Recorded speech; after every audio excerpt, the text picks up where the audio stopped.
abrimos esta ronda de, como digo, de preguntas, comentarios, sugerencias y por supuesto también está abierta a algunos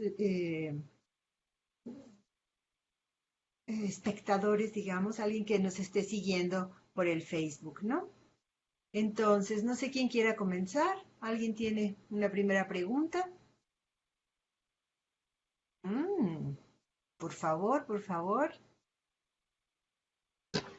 A mí me gustaría comentar al respecto justo a la exposición que acaba de hacer Francisco. Ok. Eh, bueno, en general todas las ponencias de la mesa me parecieron súper interesantes y que un tanto retomando lo que se había planeado ayer, ¿no? Hacer una especie de trabajo de redes y pensaba un poco en el trabajo, especialmente en este caso de Francisco, ¿no? De cómo se conecta esta historia de la arquitectura, pensando también en Ezequiel Ordóñez, que en algún momento que trabajó para la empresa de un empresario norteamericano de Edward Doheny, que seguramente han escuchado hablar de él, y que en un principio en su explotación petrolera en Ébano, en San Luis Potosí, hacia 1902-1903, creó una refinería de petróleo que se dedicaba a producir asfalto, dado que la calidad de este petróleo pues no daba para refinarse para combustibles, sino que para pavimentación, ¿no? Y justamente Doheny utiliza o digamos se ampara con Ordóñez, porque Ordóñez conoce ciertas figuras del entorno político acá en la Ciudad de México y de otras ciudades de la República, y Ordóñez va a ser como el gestor o el intermediario para negociar que ese asfalto se utilice para pavimentar varias avenidas en la Ciudad de México y otras ciudades del país, ¿no? Entonces, por ejemplo, es ahí una de las vertientes que creo yo podríamos empezar a entretejer, ¿no? Y de entrada, pues, agradecer sobre todo la invitación que me hizo a mí la doctora Rosario a este coloquio y a la doctora Laura Muñoz, que también nos ha recibido con gusto, ¿no? Y además, pues agradecer también a todos y cada uno de ustedes por sus exposiciones, de las cuales me llevo una grata impresión y bastantes impresiones positivas para seguir indagando en estos temas tan interesantes. Gracias. No, pues gracias a todos que pudieron participar y creo que se han planteado cosas muy, muy interesantes y como digo, bueno, ya la necesidad de pues hacer un seminario con un carácter un poco más duradero, un seminario permanente, normalmente los llamamos, para poder seguir trabajando estas líneas que han surgido, estas posibles conexiones, la construcción de estas redes, recuperar cómo estaban tejidas, en fin, hay varios temas que han surgido o se ha insistido en estas dos sesiones en torno a los personajes que cada uno de nosotros estamos estudiando.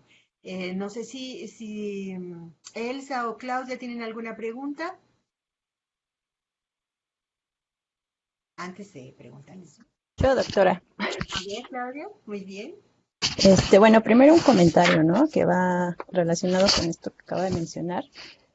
Eh, Como decía, ¿no? El compañero de la última exposición uno piensa que estos personajes ya han sido ampliamente estudiados y cuando empieza o cuando uno se echa un clavado a la documentación, pues resulta que hay infinidad de cosas que no sabemos de ellos. Porque estos personajes, así como el periodo porfiriano, siguen estigmatizados, ¿no? Evidentemente siguen estigmatizados, tanto dentro del ámbito académico como del no académico. Bueno, estas exposiciones que se han hecho ayer y hoy nos demuestran que efectivamente aún hay mucho trabajo por hacer. Eh, Creo que es más lo que no sabemos que lo que sabemos tanto sobre el periodo como sobre estos hombres que formaron parte, ¿no? de estos procesos modernizadores, porque básicamente se inscriben en este proceso modernizador que está estrechamente relacionado con esto que también comentaba el compañero, ¿no? De la segunda revolución industrial, de ahí vienen muchísimos cambios. Bueno, eso como el comentario. Y ya quiero hacer una pregunta específica a Javier, que si en su trabajo sobre Ezequiel Ordóñez no identificó o no salió el nombre de Calero como representante de la Huasteca, porque yo sé que Calero fue su representante, pero no he logrado identificar en la documentación a partir de qué año. Sé que antes de Calero estuvo Antonio del Río, pero a Calero no lo localizo. Y yo sé que efectivamente Ordóñez hizo estos trabajos para la Huasteca cuando descubrieron los pozos, ¿no? Entonces, esa era mi pregunta. Gracias. Ujú. Gracias, Claudia. Fíjate que todavía no, digamos que estoy como todavía en proceso de investigación justamente sobre ese rumbo. Posiblemente sí me he clavado en la cuestión de la cuestión de la estructura de la Huasteca y posiblemente en un futuro me encuentre con ello, porque sí tiene que ver bastante todo este entretejimiento de personajes y muchos se valieron estas empresas de burós legales, ¿no? De burós como el que tú acabas de exponer. Y de hecho yo no sabía que este buffet que acabas de exponer tenía que ver con la Huasteca. Y ya de entrada pues me das también un norte, ¿no? Que pudiera ahí retomar enseguida. Y pero aún no llego a esa parte tan allá de meterme en cuestiones de la estructura de la empresa.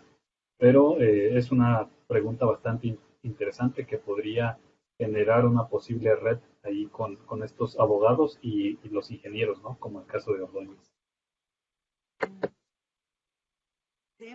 Olimpia, ¿quieres preguntar algo que te veo Sí, acá? Muy bien. ¿qué tal? Hola a todos. Más que preguntar, son como comentarios, o bueno, felicitaciones. La verdad es que me han parecido muy, muy interesantes todas estas exposiciones que nos han hecho sobre estos personajes, ¿no? Y retomamos otra vez la cuestión de las redes, de las relaciones, de lo poco conocido, de estos personajes y de cómo cada personaje nos lleva por distintos derroteros que tienen que ver con cuestiones muy internacionales, pero también a veces muy locales. Y en ese caso, por ejemplo, cuando Javier Zaragoza hablaba de su exposición de Ezequiel Ordóñez, yo de repente revisando así alguna correspondencia de Limantur, hay alguna breve correspondencia entre Ordóñez y Limantur, donde Ordóñez pide financiamiento de la Secretaría de Hacienda para la celebración de un congreso geológico en México, un congreso que se había propuesto de otro país, o bueno, que se proponía celebrarlo en México, y entonces vemos que sí son profesionistas, bueno, que están desarrollando sus labores, pero que también tienen ese vínculo por ejemplo, con ministros que les permite hacerse de los medios para celebrar todo este tipo de congresos, de convenciones, ¿no?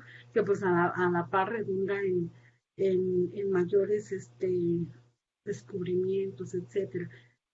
Por ejemplo, ese Ordóñez y su visita por San Petersburgo también, de repente, que lo lleva, ¿no? A esos derroteros internacionales, pero que luego también hace investigaciones muy locales, ¿no? Como las investigaciones geológicas que llevó a cabo en el Paricutín, y que después ya, más adelante, en un boletín de geología se expone como uno de los pioneros que realizó las investigaciones geológicas en la zona del Paricutín, y que gracias a sus investigaciones pues se dan resultados en algunos libros que tienen relación con la cuestión de las zonas volcánicas, etcétera.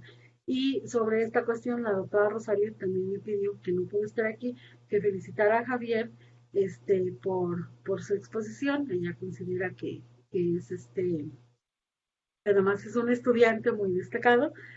Y otra de las intervenciones que me pareció sumamente interesante y que desde ayer captó mi interés fue la de Francisco Navarro, cuando habla de este arquitecto, ¿no? Y que efectivamente es quien construyó la casa de Joaquín Casasus, uno de mis personajes investigados en la tesis doctoral. Y pues no, nada más sería cuestión bueno, nada más sería felicitarlos nuevamente, y creo que han estado haciendo un excelente trabajo. Usted, doctora Laura, desde que leí otro capítulo sobre Julio Limantur, que de hecho prendida de este personaje, me parece impresionante, y he venido siguiendo como ese nuevo enfoque que le he intentado dar a los estudios de la diplomacia a través de la cultura, ¿no? De la sociabilidad que hay entre estas redes políticas. Y nada más dejaré mi comentario felicitándolos a todos. No, muy bien, muchísimas gracias. Elsa, no sé si querrías decir algo ahora. Gracias, Laura. Pues coincido con los comentarios anteriores. Creo que estos trabajos que se han presentado, que han presentado los compañeros, tú, Claudia, Donají, pues definitivamente nos permiten tener un panorama mucho más amplio y trazar un mapa que poco a poco nos permite ir pues complementando, teniendo más elementos para comprender este periodo. Me gustaron mucho. Lamentablemente me conecté tarde, aunque estaba siguiendo un poco por el Facebook, pero no alcancé a escuchar completa la ponencia de Javier. Creo que me la perdí por los comentarios que estoy escuchando. Estaba batallando acá con la tecnología, pero el trabajo de Claudia, que lo he conocido desde hace tiempo y que por supuesto tiene sus avances, pues definitivamente nos permite, eh, ella nos va llevando, ¿no? Por el mayor conocimiento de su personaje al que le ha dedicado tantas y tantas horas de trabajo. Me gustó mucho el trabajo de Donna también, que nos deja pensando mucho, plantea preguntas pues bien interesantes, a propósito de perdón, Carmelita. Carmelita. Ya estaba yo mencionando a otra esposa de presidente, y en general, todos los trabajos bien. No tengo por el momento una pregunta concreta. El trabajo gráfico, la presentación de Francisco también, pues muy clara, muy, elocuente, estar viendo aquí todas las construcciones y bueno, pues también tu trabajo. Así que puros halagos puedo decir ahora. Ajá. Gracias, Ahora, gracias. ahora estamos en la fase de los halagos, pero yo creo que es una Sí. invitación, una invitación de verdad para que participemos en este seminario que les mandaremos Rosario y yo la convocatoria, porque creo que sí vamos a poder avanzar como no solamente en la definición de estos perfiles, sino, y en la influencia de cada uno de ellos, como en este proyecto de nación del que hemos hablado, sino también, bueno, cómo actuaron como grupo y ciertos otros temas. Por ejemplo, hoy me llamó mucho la atención cuando hace Claudia el perfil de sus dos personajes, pues proceden de sectores sociales distintos y logran funcionar de una manera, pues muy uniforme en cierto momento, luego tienen sus diferencias, etcétera. Lo mismo en el caso de Ezequiel Ordóñez, me quedan ahí algunas dudas de,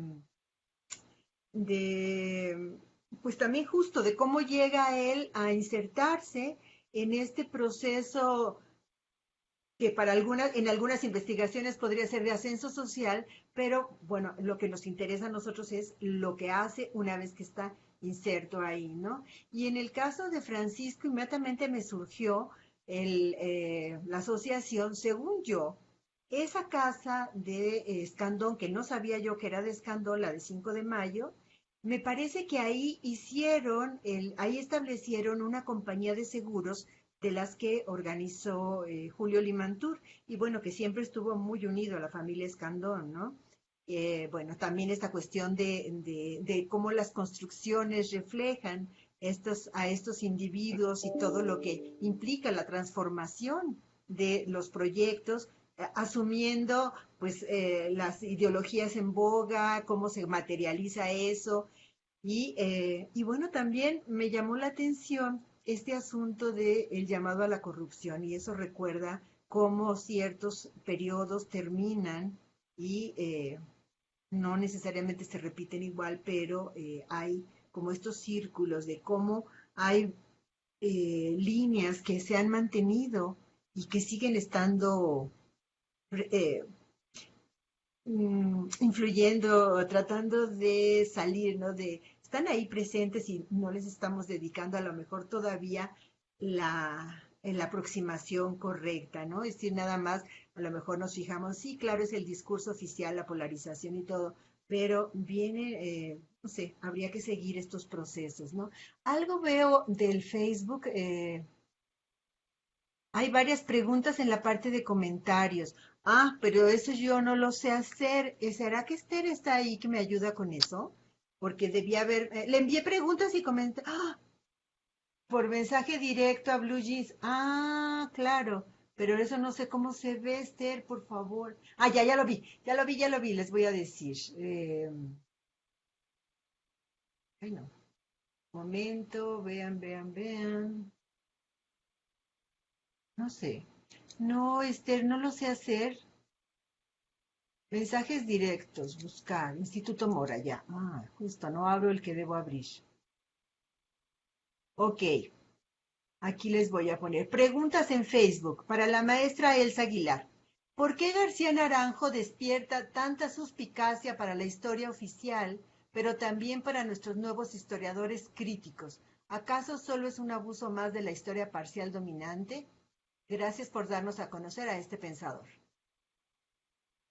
Entonces, Elsa. Muy buena pregunta. Pues definitivamente porque pienso que por el grupo político al que perteneció García Naranjo, porque fue parte del gobierno de Victoriano Huerta, porque pues con el triunfo del constitucionalismo sabemos, varios de los que estamos aquí, y para el público que nos sigue, lo digo, pues con el triunfo del constitucionalismo pues corrieron el peligro de ser castigados severamente por el encargado del Poder Ejecutivo, por Venustiano Carranza, quien recuperó algunas leyes para aplicar eh, castigo a los traidores a la patria, que en este caso eran estos, ¿no? Identificados así como traidores a la patria por haber apoyado a Victoriano Huerta. Entonces, salió al exilio, como muchos otros de los que aquí se han mencionado y muchos más, pues por ser calificado como un reaccionario, porque en la época fue calificado como un reaccionario, luego años adelante de su vida, de su larga vida, pues también era considerado un personaje de derecha. Y entonces, pues, a otros sectores sociales, políticos, pues no lo veían con muy buenos ojos, pero sobre todo, creo yo, por esa que algunos califiquen, que bueno, que se considera eso una mancha en su trayectoria, ¿no? El haber formado parte del gabinete huertista. Bueno, hay un comentario que dice, las cartas reviven el sentir dentro de un momento histórico. Qué importante que las compartan. Es un México que pocos conocemos a través del puño y letra de las personas de la época.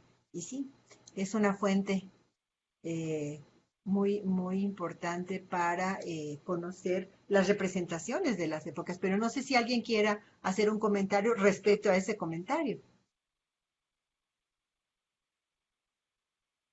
¿no? Dice también, la participación de las mujeres en el proyecto de nación solo se rescata a través de las cartas. Bueno, en algunos casos, creo que ahí sí hay otros, no me atrevería a citar algo ahora, pero pues esa es parte Sí, de los esfuerzos de la historia de género ahora, pero Francisco.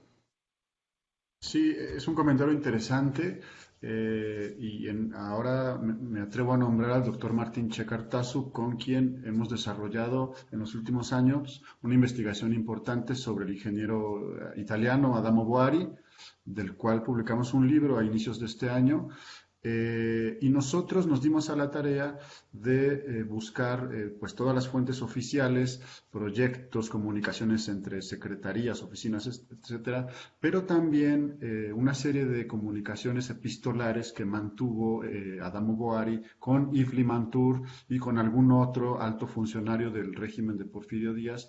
Y estas cartas sirven muchas veces para triangular las otras fuentes, las fuentes oficiales, ¿no? Porque a través de ellas nos damos cuenta que existe una relación que no tiene nada más que ver con las cuestiones profesionales, con los dineros, ¿no? Con los proyectos, sino que incluso supimos, por ejemplo, que Boari tiene una relación casi de amistad propiamente con Ibn Mantur. Y eso nos permite entender o más o menos dimensionar por qué razones Adamo Boari, un desconocido en aquel entonces, cuando llegó a la Ciudad de México, comenzó a tener proyectos tan importantes por parte del Estado. No digo que haya sido la única razón, pero las relaciones que se entretejen a nivel personal y que están reflejadas en las comunicaciones epistolares funcionan para triangularse con otras fuentes y nos permiten entender de manera integral el tipo de relaciones que estos personajes entretejieron, ¿no? Yo pienso que la importancia viene por ahí. Sí. ¿Alguien más al respecto? Claudia, te Yo, veo como doctora. con, ¿verdad? Sí. Yo, doctora.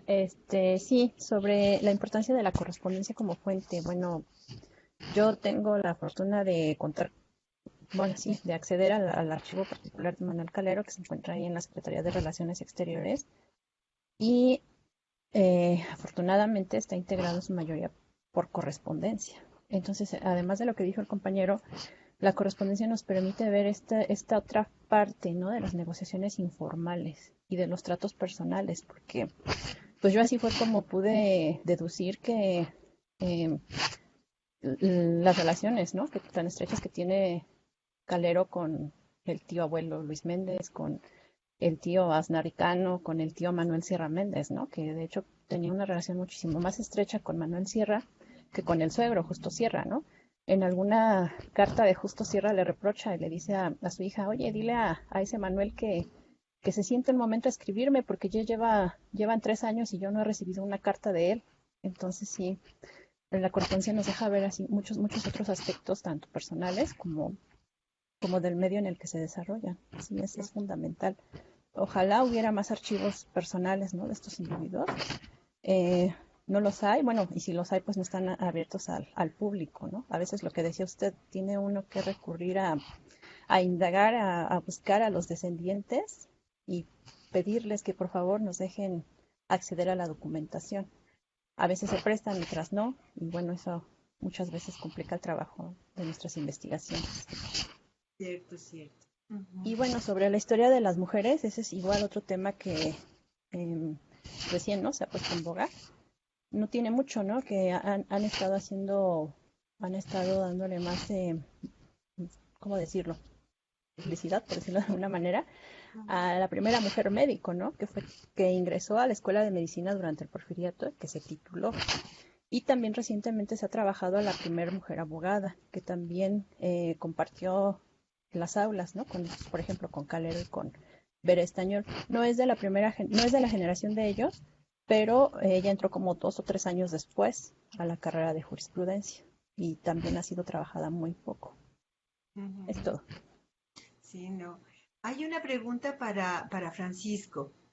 Si nos pudiera explicar qué fuentes ha utilizado para identificar la localización y la historia de los edificios de Silvio Contri en la Ciudad de México. Y claro, gracias, doctora.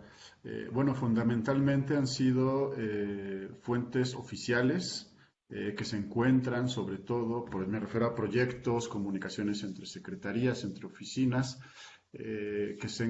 también documentos como, por ejemplo, facturas, documentos de pago, contratos, etcétera, que se encuentran sobre todo, por ejemplo, en el Archivo Histórico del Agua, porque Contri además proyectó la primera hidroeléctrica de Necaxa, que nunca llegó a buen puerto, pero hizo un proyecto importante. Esta información está en el Archivo Histórico del Agua, por ejemplo.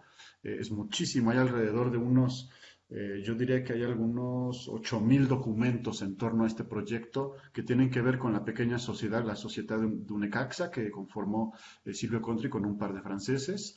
Pero hay mucha información también, por ejemplo, en el Archivo Histórico y Centro de Documentación de la Dirección General de Servicios Técnicos de la Secretaría de Comunicaciones y Transportes, que está allá por Avenida Coyoacán, muy cerca del Metro Coyoacán. Es un archivo de esos prácticamente desconocidos, pero hay unas fuentes históricas excelentes, bellísimas, bellísimas. En el acervo histórico del Palacio de Minería, por ejemplo, encontramos una serie de memorias que se publicaban todos los años cuando los secretarios de los ministerios rendían cuentas ante la Cámara de Diputados. Están todos los números de lo que se invertía en este tipo de obras. En la Hemeroteca Nacional, por supuesto, te encuentras todo tipo de notas, ¿no? Desde las más profesionales hasta los rumores, la rumorología de la Ciudad de México de fines del siglo XIX, en el Archivo General de la Nación, por supuesto, y en otros archivos secundarios como pues en la Mapoteca Manuel Orozco Iberra, en la Fototeca Nacional de Lina, en el Centro de Estudios de Historia de México de Carso, etcétera. Y solamente para redondear este comentario, quisiera decir que durante mucho tiempo, yo diría que hasta inicios del siglo XXI, como lo dice Mauricio Tenorio en un pequeño librito que es un estado del arte sobre el porfiriato, dice que todos estos temas de los que hemos venido hablando desde ayer y hoy, pues durante todo el siglo XX fueron no temas, ¿no? Había un estigma sobre la historia en torno a este periodo de México, y más o menos hacia finales del siglo XX, inicios del XXI, es cuando se comienza a hacer un nuevo tipo de historia, un poco más objetiva, menos alejada de estos prejuicios, que ya no tiene, ¿no? Donde ya no permea la ideología postrevolucionaria bajo la cual fuimos educados todos nosotros, porque nosotros fuimos a la escuela pública, o no solo la pública, también la privada, tiene planes de estudios que se elaboraron desde los tiempos de la postrevolución y que nos enseñaron que ese periodo de la historia, pues era un tabú, ¿no? Que todo lo que había sucedido ahí era malo, ¿no? Y que esos personajes eran el diablo, ¿no? Entonces, poco a poco comenzamos a hacer un nuevo tipo de historia que me parece que es el propósito de este seminario. Yo por eso estoy encantado de participar con ustedes. Y nada, pues muchas gracias. No, muchísimas gracias a todos. Bueno, no sé, ¿alguna otra pregunta? Comentarios. Yo tendría preguntas así como más para dejarlas para el futuro, a lo mejor algún comentario ahora, pero creo que son como para este proyecto de seminario que tenemos.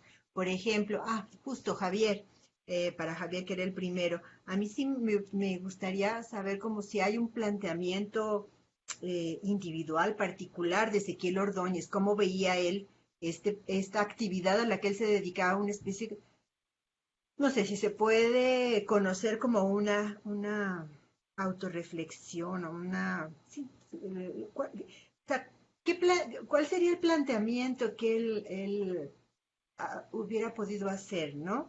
En el caso de Claudia, eh, mm, me llama mucho la atención, estos individuos, bueno, lo veíamos ayer, no era mal visto tener vínculos con el extranjero y con lo que se entendía como un proyecto de nación, pero no me acabo de imaginar cómo se presentaba esta defensa de los intereses de empresas extranjeras con una propuesta de lo que ellos pensarían que era como, no sé, y ni siquiera sé si tenían esos sentimientos de su país, su proyecto de nación, o que formaban parte de un proyecto porfirista, o qué sé yo, algo por ahí me da vueltas. Y lo mismo con Nemesio García Naranjo. Él se presentó unos ejemplos aquí.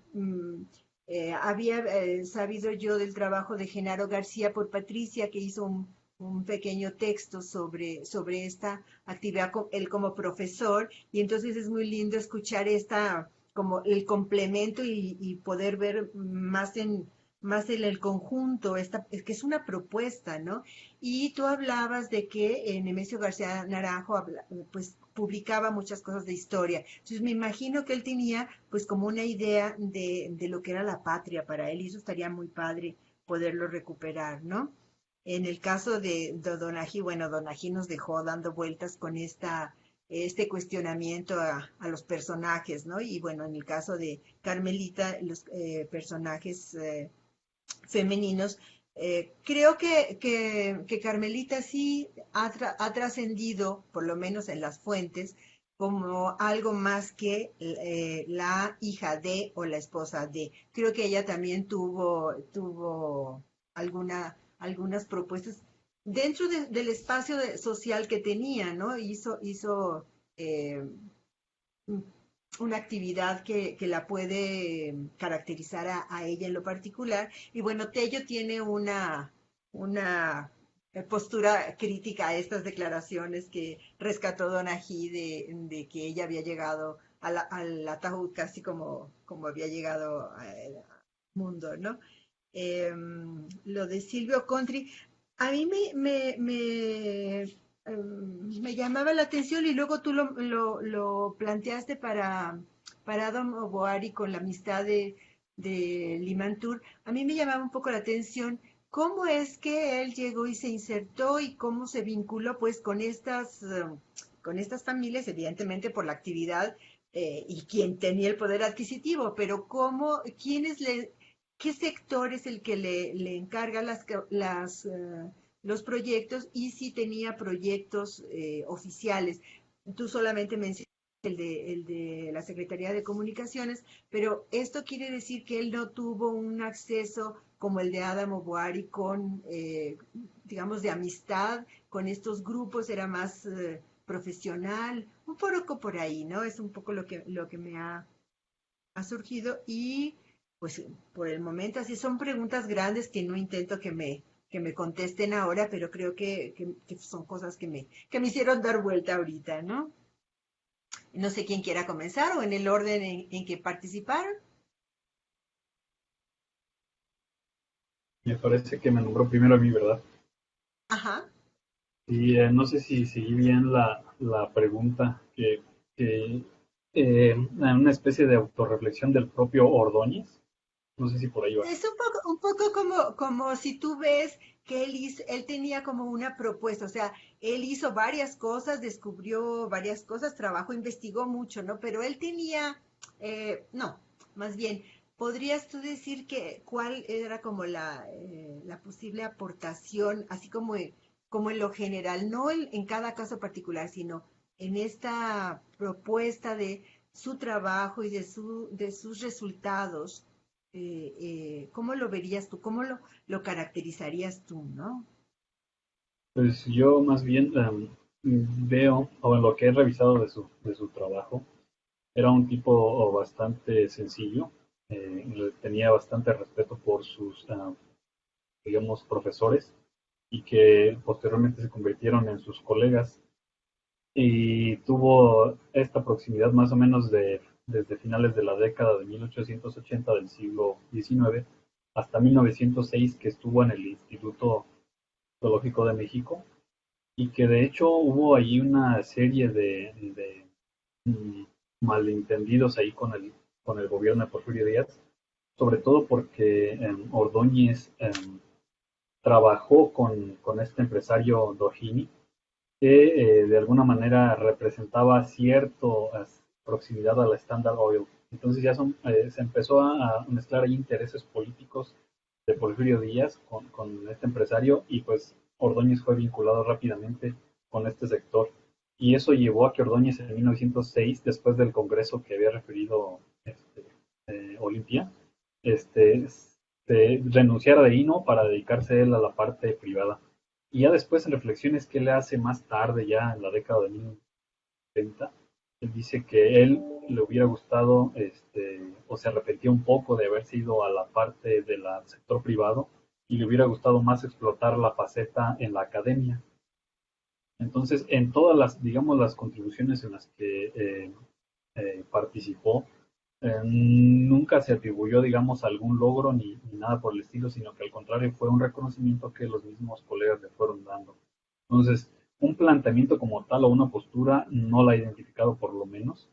Siempre fue partidario de la ciencia y la razón, ¿no? En ese sentido. Fue entrañable amigo de este empresario y también un personaje muy apegado a su familia. Es lo que por ahora podría eh, explicar por ahora, doctora. Y con gusto, conforme vaya recolectando más información a futuro, seguramente se las podré compartir si se logra lo del seminario, ¿no? Muchas gracias. Claro que sí. Muy bien, no, gracias a ti. Claudia, entonces. Sí, doctora. Bueno, esta parte de De cómo se ven entremezclados los intereses públicos con los privados, efectivamente todavía no se ve en esta etapa, ¿no? Esto es algo que ya, al menos yo considero, se pone como en evidencia ya durante el periodo revolucionario y obviamente tiene mucho que ver con esta forma de desprestigiar al otro, ¿no? Al enemigo. Porque son finalmente las banderas con las que el grupo revolucionario va a sacarlos de la jugada. Esa es una hipótesis personal. Aparte, bueno, lo que comentaba, ¿no? El surgimiento de este abogado de empresa, pues es muy reciente. Es muy difícil marcar estas diferencias o sí, en relación al concepto que tenemos ahora, ¿no? Está, por ejemplo, la cuestión de los abogados como este último señor, este Collado, ¿no? Que está en la cárcel. En esos tiempos, bueno, era completamente diferente. Pareciera que, de hecho, entre más vínculos políticos tuvieran, pues era como que a quienes se acercaban los inversionistas extranjeros, ¿no? Para que se aseguraran las inversiones, las ganancias, los negocios. Bueno, y en cuanto a relacionado a esto, pues es que también las leyes son de reciente expedición, entonces los abogados van aprendiendo sobre la marcha, van ajustando la experiencia con la práctica, con la teoría, con todo. Eso también es otra hipótesis personal. Bueno, al menos lo que yo he visto con el desempeño de Calero, ¿no? Efectivamente ellos sí tienen en mente esto del proyecto nacional, porque yo he notado, ¿no? Que cuando a veces le escriben y le preguntan, por ejemplo, un caso que tengo muy claro, le escriben a Calero y le dicen que quieren poner una sucursal de banco en un estado del norte. Y Calero le dice, no, mire, en ese estado ya se cubrieron como que las sucursales que se pueden establecer, pero ¿qué le parece si lo pone en este otro lugar? Entonces, bueno, ¿por qué? Porque él sabe las necesidades que hay en otras regiones. Entonces ellos mismos van encauzando a dónde quieren que se dirijan las inversiones, ¿no? A dónde hace falta. Y ya esta cuestión también va estrechamente relacionada con la evolución de su propio pensamiento jurídico, que yo no he entrado ahí. Y en los casos más representativos son precisamente esto del caso del Tlahualilo, ¿no? ¿Por qué Jorge Vera Estañol primero es representante de la compañía y después es representante del gobierno? Ahí ese es un papel bien interesante el que juega. Y también Calero, ¿no? Él propone un proyecto de ley minera. En ambos casos, los abogados están dar un paso más adelante sobre la propiedad de los derechos de los recursos del subsuelo, como el agua, el petróleo, minería, etcétera. Pero cuando estalla la revolución, ellos toman una postura contraria y regresan a la postura liberal de la Constitución del 57. Eso es algo que tampoco se ha desentrañado aún. Volvemos al punto. No se han estudiado a fondo estos temas. Claro. Hasta No, ahí. muchas gracias. Ha sido, de verdad que a mí siempre esta cuestión, cuando tú dijiste, yo me voy a dedicar a la parte jurídica, y yo dije, debe ser tan padre, según yo, eso no. Veo que es interesantísimo y que plantea un montón de cosas y seguramente las respuestas a muchas preguntas que nos hemos hecho en otros ámbitos. Así que, no, felicidades, Claudia, porque sí, está padre esta beta que tú has escogido y las cosas que van a salir, ¿no? Muy bien. Elsa. Gracias. Pues Nemesio, lo que encuentro en esta faceta del quehacer de Nemesio García Naranjo, su idea de la historia, dices, preguntas tú, Laura, de la historia y de la patria, de la historia patria. ¿Puedo decir ahora en este momento concretamente cuál era la propuesta que hacía o lo que él reflexionó ya años más adelante, ya en la madurez, sobre cómo estudiar la historia, su idea de la historia?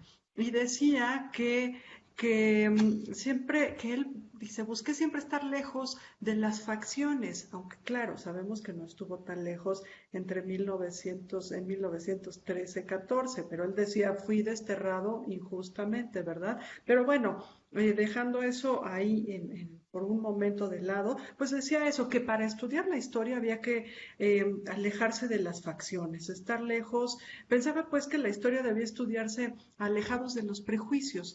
Y, por ejemplo, lamentaba mucho que en alguna ocasión que hubo un homenaje importante a Vicente Guerrero, no recuerdo ahora la fecha exacta, tal vez sería cuando el centenario de la muerte de Guerrero, lamentaba mucho que no se le haya permitido participar en los homenajes porque bueno, él decía que lo admiraba, sentía mucha admiración por don Vicente Guerrero, y decía, y lo hacen porque como yo en otras ocasiones he escrito y he hablado a favor de la obra de Iturbide, entonces pareciera que si hablo de aquel ya se me debe prohibir o quiere decir que no reconozco la labor de este otro. Decía que le parecía muy injusto y por eso decía que se debía hacer la historia así, sin prejuicios, sin ideas preconcebidas, y eso, pues lamentaba mucho que se hiciera, que en México se hiciera una historia faccional, insiste mucho en eso y que él desearía que fuera de otra manera,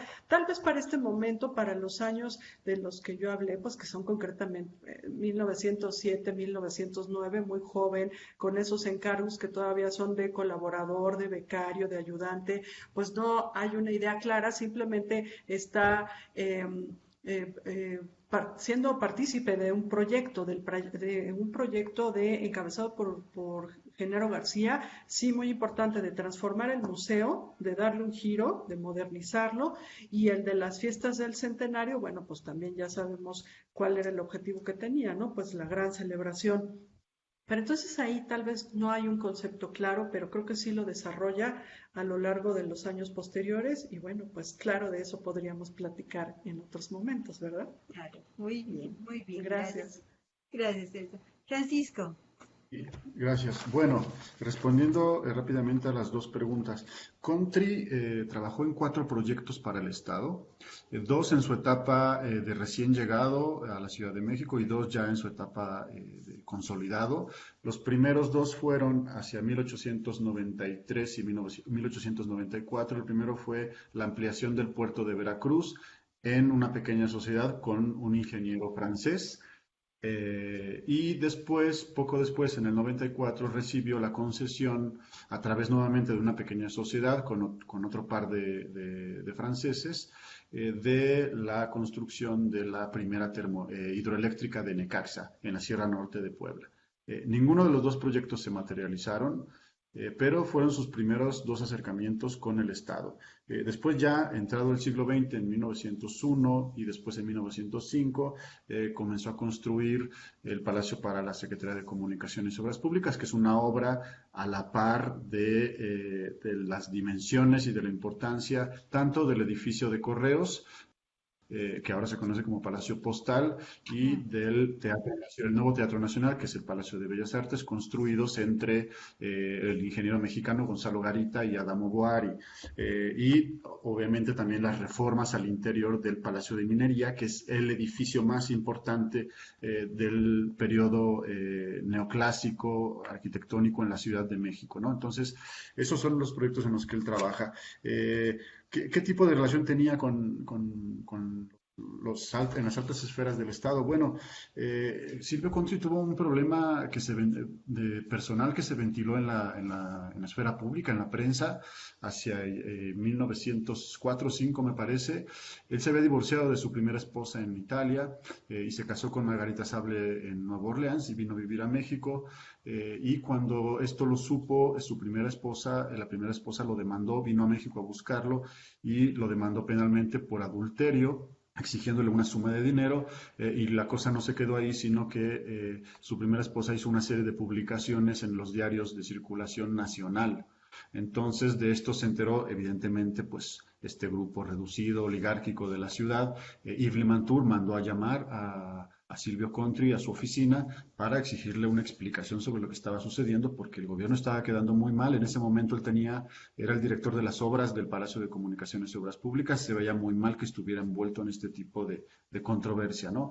Bueno, como eran buenos amigos, Contri le explicó lo que había sucedido y al final Yves Limantour le dijo, bueno, no hay problema, yo voy a hablar con el presidente para que no piense que esto es muy importante, que tú lo vas a solucionar a nivel personal y que se van a acabar ese tipo de publicaciones en la prensa, ¿vale? Y no le quitaron la dirección de las obras del Palacio de Comunicaciones y Obras Públicas, al final lo concluyó, ¿no? Eso habla un poco del tipo de relación cercana que tenía con este señor. Y bueno, la comunidad italiana de la Ciudad de México, que para aquel entonces, después de la francesa, era una de las mayores, que había en la ciudad, pues fue la primera red que acogió a Silvio Contri cuando él llegó en 1892. De esta red vienen pues la mayor parte de sus contactos con los mexicanos que pertenecen a la oligarquía de la ciudad. Entonces, esa fue la clave de la inserción, de la adecuada inserción de Contri en este mundillo, ¿no? La red de la comunidad italiana que estaba muy bien organizada hacia finales del siglo XIX. ¿Verdad? Y bueno, solamente eso, ¿no? Un comentario más sobre esto que me preguntabas de Adamo Boari. Yo diría que aunque Boari construyó o ni siquiera terminó de construir el nuevo Teatro Nacional, Palacio de Bellas Artes, y sí terminó de construir el edificio de Correos, yo creo que Contri, pese a eso, podría ser o fue mucho más activo como agente de la modernización de la ciudad debido a que construyó no solo el Palacio para la Secretaría de Comunicaciones y Obras Públicas, como lo hizo Boari con el de Correos y Nuevo Teatro Nacional, sino que construyó edificios, generó nuevos espacios, tanto en el casco antiguo como en el ensanche de la ciudad, que abonaron a esta transformación de la ciudad. En ese sentido, yo pienso que Contri sería un agente mucho más activo en la modernización de la ciudad que Adamo Boari, pese a los grandes proyectos que recibió Adamo Boari. Ujú. Muy bien, que sí, muy bien, muchísimas gracias. Bueno, pues creo que hemos llegado al final de esta interesante experiencia, estas 2 mesas que hemos tenido el día de ayer y el día de hoy. Yo les quiero agradecer a todos ustedes su participación. Algunos nos siguen todavía por Facebook, los otros compromisos a veces hacen imposible que estemos reunidos al mismo tiempo todos, pero les agradezco a todos su participación, sus comentarios, sus conocimientos. Creo que ha sido muy, muy rica esta experiencia. Le quiero agradecer en particular a Esther, que nos ha apoyado con las cuestiones técnicas. Y pues no me queda más que despedirme, despedir a todos nosotros y pues convocarlos en breve, anunciarles que los convocaremos en breve con Rosario para continuar con estos estudios. Pues muchísimas gracias a todos. Un gusto estar con ustedes. Gracias.